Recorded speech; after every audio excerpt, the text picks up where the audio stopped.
एक बहुत बड़ा जंगल था। उसमें बहुत प्रकार के जानवर रहते थे।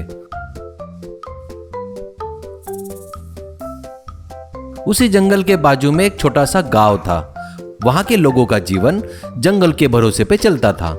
लोग वहां पर खेती करते और जंगल में से शहद, कंदमूल, जानवरों को मारना,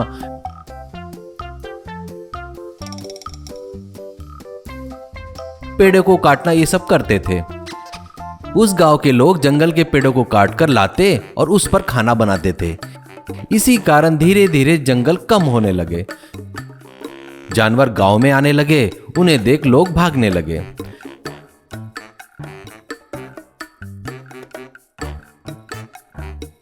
वैसे ही जानवर खेती में घुसकर खेत खराब करते थे।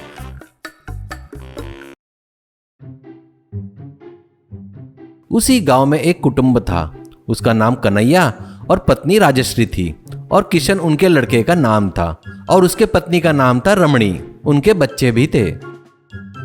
कन्हैया और किशन दोनों बाप बेटे जंगल जाकर पेड़ काटकर उन लकड़ियों को बाजार में बेचकर पैसा कमाते थे। घर के सामने पड़े लकड़ी को तोड़कर खाना बनाने वाले रूम में रखते थे। उन लकड़ियों को जलाकर सास बहू खाना पकाते थे। उस गांव के प्रेसिडेंट का नाम था प्रेमचंद। वो बहुत अच्छा आदमी था। गांव में किसी को भी जरूरत पड़े या कोई तकलीफ में हो, वो उनकी मदद करता था। एक दिन एक शेर गांव में घुसता है। गांव वाले इधर उधर भागने लगे। कुछ लोग घरों पर चढ़ गए। सबके सामने वो एक गाय को उठाकर ले गया। ये देख सभी लोग दुखी हो गए। फिर प्रेमचंद गांव वालों को बुलाकर, देखो भाइयों और बहनों, अगर हम जंगल की रक्षा करेंगे तो वो हमारी रक्षा करेगा। ये बात मैंने आप लोगों को कई बार कहा है, पर आप लोग सुनते ही नहीं। आप लोग जंगल को ऐसे ही काटते जाएंगे तो जानवर के पास और कोई रास्ता नहीं रहेगा। वो गांव में घुसेंगे ही ना। किशन, फिर हमें क्या करना चाहिए जी? हमारा जिंदगी तो उस जंगल पर ही तो निर्भर है, इसलिए हम पेड़ काटते हैं। अगर वो नहीं काटेंगे तो कहां से खाना पकाएंगे? राजश्री, लकड़ियां नहीं मिली तो खाना कैसे पकाएंगे? गांव में गैस सिलेंडर नहीं मिलते और मिले तो हम लोग खरीद नहीं सकते। बताइए आप। इस बात को गांव वाले हाँ सही बोलते हैं। हाँ हाँ सही है, हाँ हाँ चिल्लाते हैं। इससे प्रेमचंद अब क्या कहूँ इनको कहकर चुपचाप हो गया। फिर सभी लोग वहाँ से चले गए। घर में प्रेमचंद को बहुत तकलीफ महसूस होती है। वो विचार करते रहता है। ये देख उसकी पत्नी, क्या हुआ जी, ऐसे क्यों खोए खोए लग रहे हो? तब प्रेमचंद सारी बात उसे बताकर दुखी होता है। ऐसे ही जंगल काटते रहे तो कितना नुकसान होगा इनको समझ में नहीं आ रहा है। चलो गैस एजेंसी चालू करता बोले तो वो इतने दूर नहीं आ सकते। खाना बनाने के बारे में लोग तो सही कह रहे थे, इसलिए मैं चुप हो गया हूँ। लेकिन इस नुकसान की भरपाई कैसे करेंगे सोचकर तकलीफ होती है, ऐसा कहता है। उसकी पत्नी समझदार और बुद्धिमान थी। पत्नी, देखिए जी, आदमी को प्यार से बताए तो वो सुनेंगे। उन्हें जिस तरह पसंद है उन्हें उसी तरीके से बताएंगे तो मानेंगे। प्रेमचंद, सच में क्या है वो? बताओ मुझे भी आइडिया। पत्नी, कुछ नहीं, वो लोग जो खाना बनाते हैं वो बगैर लकड़ी मतलब बगैर आग के खाना बनाए तो पेड़ों को काटने की जरूरत नहीं पड़ेगी। बगैर आग के बहुत सारे पदार्थ खाने के बना सकते हैं।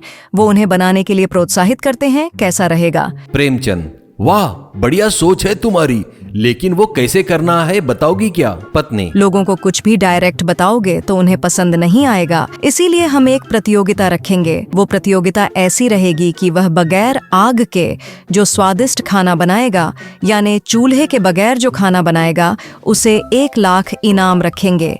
तभी वो लोग बगैर आग के खाना बना सकते हैं। ये सोचना शुरू कर देंगे। हमें भी यही चाहिए ना? प्रेमचंद को ये आइडिया बहुत पसंद आता है। अगले ही दिन सारे गांव वालों को बुलाकर कहता है, मेरे प्रियजनों, आने वाली माता रानी के उत्सव में एक प्रतियोगिता रखने जा रहा हूँ। उसमें बगैर आग के जो स्वादिष्ट खाना बनाएगा उसे मैं 1 लाख रुपए का इनाम दूंगा। जो भी लोग इसमें भाग लेना चाहते हैं वो अपना नाम लिखाइए, ऐसा कहता है। फिर माता रानी के उत्सव के दिन गांव की औरतें सभी आकर प्रतियोगिता में भाग लेती है। उसमें सास बहू राजश्री और रमनी भी भाग लेते हैं।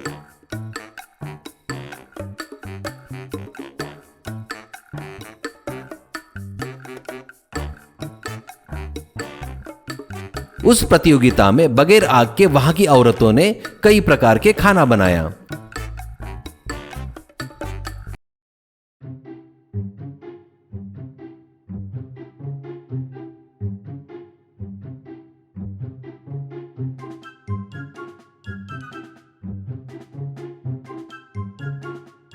जज आकर वो सभी को टेस्ट करता है। फिर